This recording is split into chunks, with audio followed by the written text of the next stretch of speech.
Hello and welcome to another episode of ViTAC University. You've bought the best kit on the market. Now let's make sure that you know how to use it. Here we go. Let's go.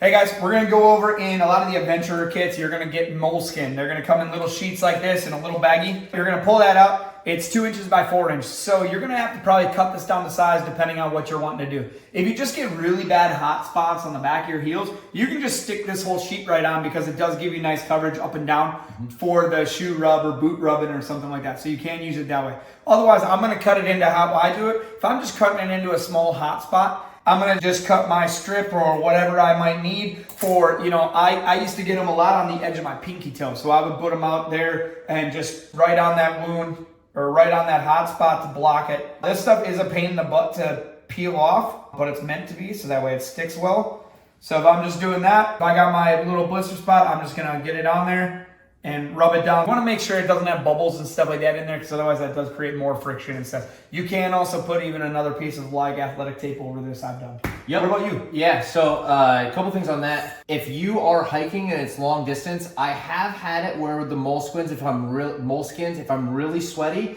it'll move. So if I have that on my foot and I know that I'm going to be in a high sweat environment, I may take Coban and go over that just to hold it in place. The other way you can do this, and there's not a right or wrong, it's a personal comfort preference. Depending on the severity of the blister, this probably ties more to, I won't even say that. It's really a personal comfort issue. You can do what's called a donut.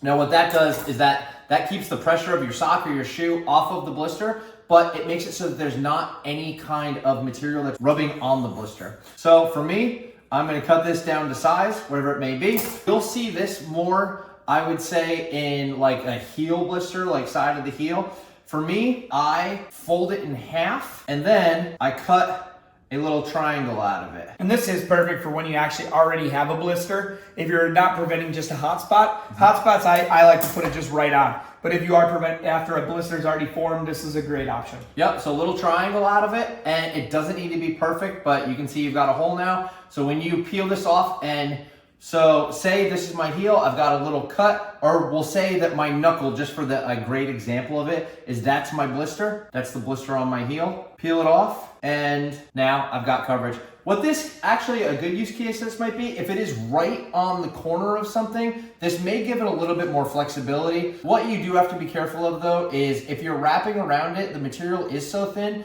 that you may still get pressure on it. So just play with it. I find with blisters probably, I reapply a lot as I'm kind of moving and I'm feeling pain. You can put more than one on, you can add gauze over it. It's not a one size fits all in this particular case. Absolutely, I think that's perfect. I think just, different options that we gave them, I think we'll give them enough to be able to kind of play on. Yeah, it will get worse though. So if you get a hot spot, that's when you want to treat it. Stop what you're doing, stop movement, take a second and treat it. Because when it becomes a full blister, anyone in the military can tell you the pain can be debilitating. It's absolutely. Brutal. So absolutely. Cheers guys, safe trails.